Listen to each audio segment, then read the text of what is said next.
And as for Massie, aside from the sexual harassment allegations, his opposition to the president in a district that is heavily supportive of the Trump and the Trump administration and his policies, it is an inexplicable incongruity that those supporters of Massie could not reconcile. They could not reconcile their support for Trump and then turn around and support Massie, who opposed Trump most of the time, and particularly on the most essential items. But we had to force the facts and the evidence into their faces. As chairman of the Republican Party in Louisville, Kentucky for nearly 10 years, I have fought fake Republicans more than I did Democrats. And why was that? The closet libertarians are no different than the psychotic left. They have a utopianistic view of society as if they can go back to 1787 as if it really ever existed back then anyway. But in the end, they lose every election and vote in the liberal, leftist, communist Democrats every time. Those are the beneficiaries of libertarianism, and that is the communist left.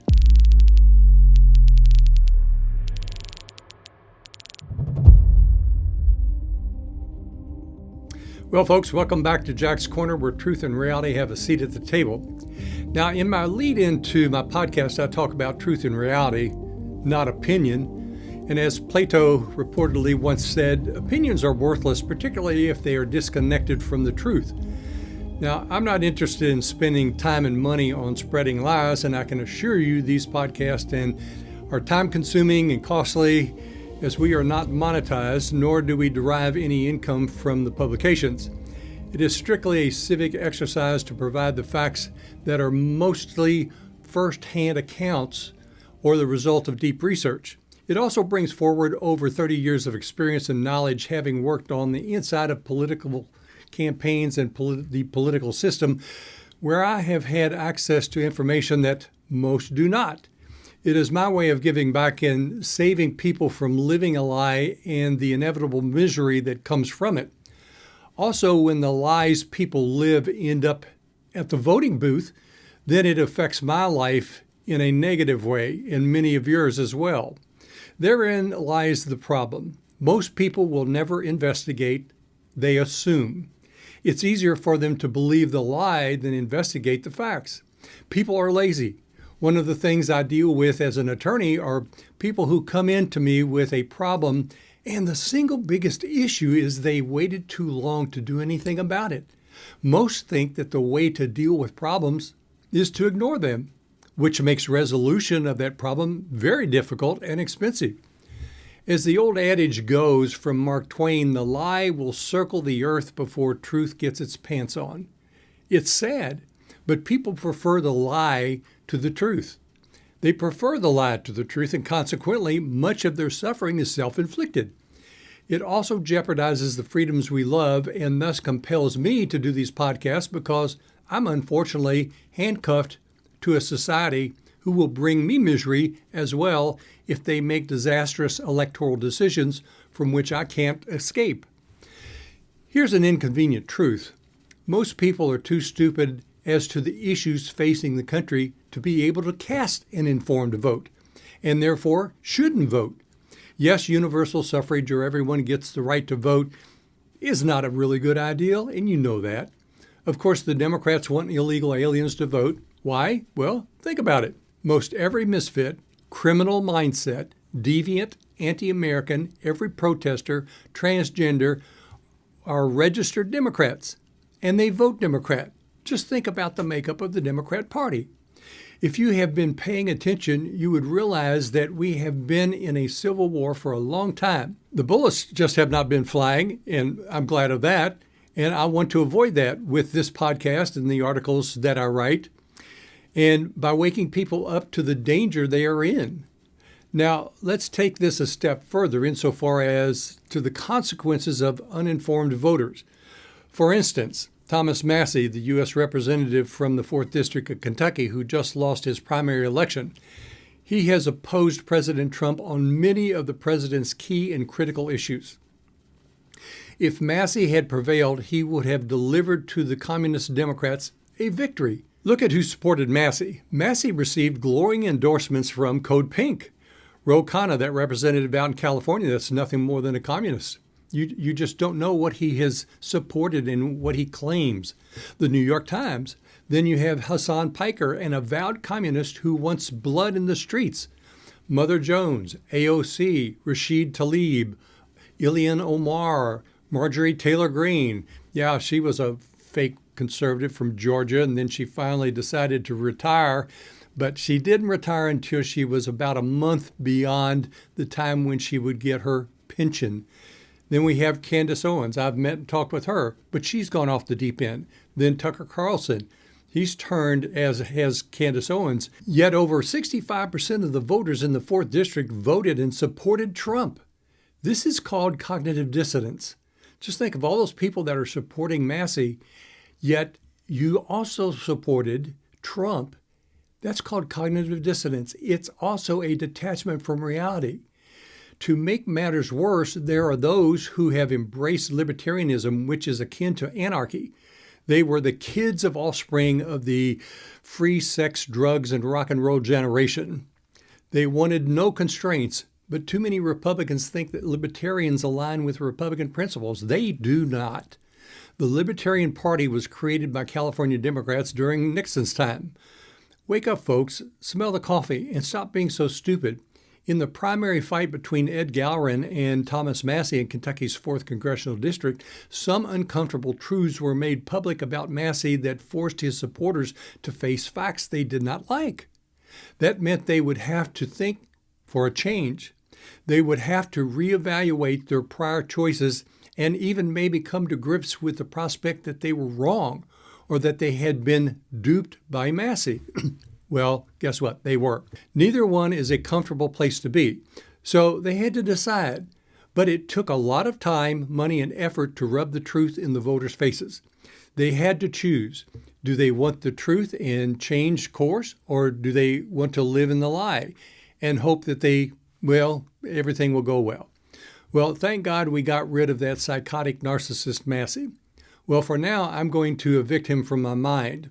But all too often, many of us get really angry when confronted with the inconvenient truths and find it convenient and easy to attack the messenger. But since so many don't have the knowledge or facts, what do? They resort to name-calling and ad hominem attacks. In the battle over Massie, I received over 1,000 pieces of hate mail. Now, frankly, knowing the psychology behind them, it makes them amusing, at least to me. When people don't know the facts, they are too lazy to investigate or too stupid to think clearly. They always resort to ad hominems. Now, let me educate you here a little bit on this. There are two types of ad hominems, relevant and irrelevant. Let me give you an example. A relevant ad hominem is, for example, that preacher is a bad preacher because he misquotes Scripture. Or an irrelevant ad hominem is, that preacher is a bad preacher because he dresses sloppily. Well, obviously, dressing poorly has nothing to do with whether or not you're a good preacher, and quoting Scripture correctly is relevant to whether you are a good preacher. So those are the kind of ad hominems, but the others resort to the mean, the nasty, the irrelevant ones. So those who get mad at the truth when it is presented spew ad hominems not knowing that it reveals their low level of knowledge or intellect, instead of concluding that there might be some facts and evidence that they may need to investigate or know. So they attack to dismiss the messenger and thus relieve themselves of any further inquiry or cognitive exercise. As another example, regarding the recent revelation that Massie had an affair with a congressional worker and offered her money to keep quiet, the reaction of some Massie devotees was anything but relevant. More importantly, I had actually viewed and listened to the woman's sworn testimony, as well as knowing some of the very seedy details and intimate details of Massie's background and life. And none of the irate defenders of Massie had any knowledge. They were clueless not only to the facts, but they were dismissive and revealed their ignorance. Many of my friends asked me, well, have you seen the negative remarks some are posting about you? And I just responded that after 3 decades in politics, 10 of which was in a position as chairman of the Louisville, Jefferson County Republican Party, you really become immune to it. I rarely read the comments because I not only know what I'm talking about, because of the facts that I possess, but when people become irrational, it is a waste of time to convince them otherwise. Occasionally I'll have fun with this, and I'll have fun with all the nasty comments, but it is not well spent time, and I don't really read them, and sometimes my assistants will pass them on for me just for amusement. But it's all these comments, they're almost always negative, and you have to expect some of this. In fact, you want some of it, because if you haven't ruffled some feathers, no one is listening. And as for Massie, aside from the sexual harassment allegations, his opposition to the president in a district that is heavily supportive of the Trump and the Trump administration and his policies, it is an inexplicable incongruity that those supporters of Massie could not reconcile. They could not reconcile their support for Trump and then turn around and support Massie, who opposed Trump most of the time, and particularly on the most essential items. But we had to force the facts and the evidence into their faces. As chairman of the Republican Party in Louisville, Kentucky for nearly 10 years, I fought fake Republicans more than I did Democrats. And why was that? The closet libertarians are no different than the psychotic left. They have a utopianistic view of society as if they can go back to 1787, as if it really ever existed back then anyway. But in the end, they lose every election and vote in the liberal, leftist, communist Democrats every time. Those are the beneficiaries of libertarianism, and that is the communist left. Here's an example of what they did in Kentucky. They took 26,000 votes from a Republican governor and elected the radically leftist Democrat governor, Andy Beshear, who's now wanting to be your president. They are a thorn in the heel of the Republican Party and fool the simple-minded, and they do it every time. I want you to think about this. Both Massie and Rand Paul are most often the only Republicans to vote against all the other Republicans and the president. Their constituents voted well over 65%, some say 75% in between the competition between Trump and Kamala Harris. Clearly, they are not up in D.C. for the people, but for themselves and their own warped belief system.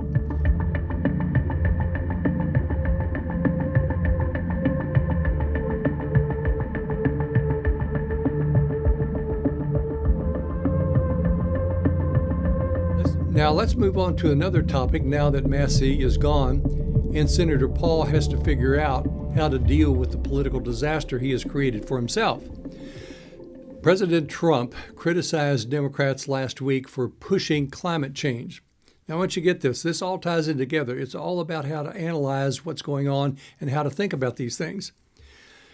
He said, with regards to the climate change and the fears that were being spread by the United Nations, leading the climate committee, who just admitted that its projections were off the mark. Get that, after what, 2 decades of climate scare? In a post on his True Social, Trump wrote, "Good riddance. After 15 years of Democrats promising that climate change is going to destroy the planet, the United Nations top climate committee just admitted that its own projections were, as Trump says, wrong, wrong, wrong." How sweet it is to once again point out the mental dysfunction of those who bought into the climate change hoax. What we need now is a new penal colony or prison to house all those who foisted the climate fraud upon us. We can start with former Vice President Al Gore. For all those who believed in the climate change hoax, you can only blame your own lazy self. It cost you and the whole country, the world, billions of dollars, but individually it cost you thousands, yet you complain about affordability? No, the problem of affordability stems from stupid people believing and doing stupid things and voting for stupid people. Common sense is gone, folks. So many fell for the doomsday scenario. The world was supposed to have ended 4 times in the last 50 years, and they were all wrong. You would have thought that the people would have figured it out way before then, but they didn't. And why? They are lazy and they don't think for themselves. They like pre-digested news. They think they have figured out the universe and have no need for God or any further investigation, but they are paying dearly for it now. And I'm not sympathetic. Now let's talk about the misfits on the West Coast for a minute.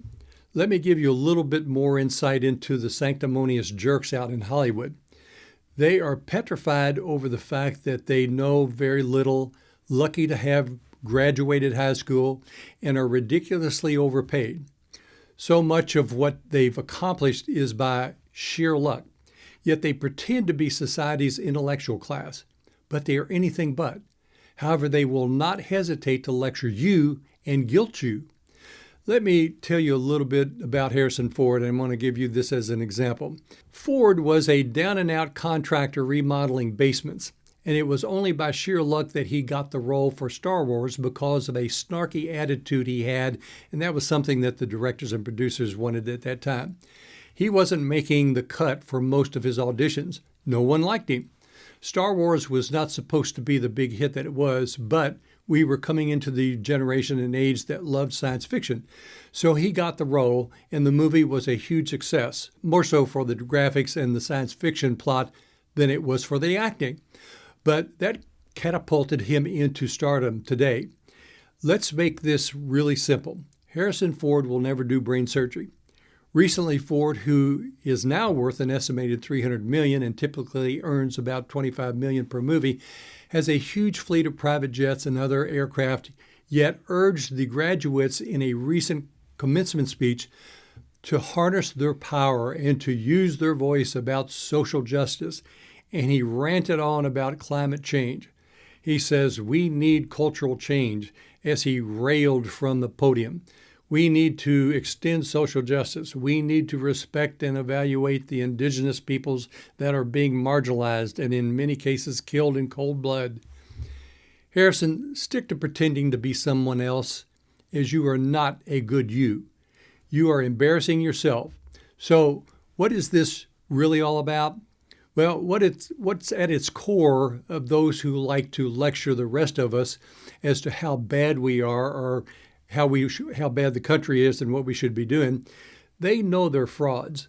And they know that there are thousands of others out there that are just as talented, if not more so, than they are. But they didn't get the lucky break.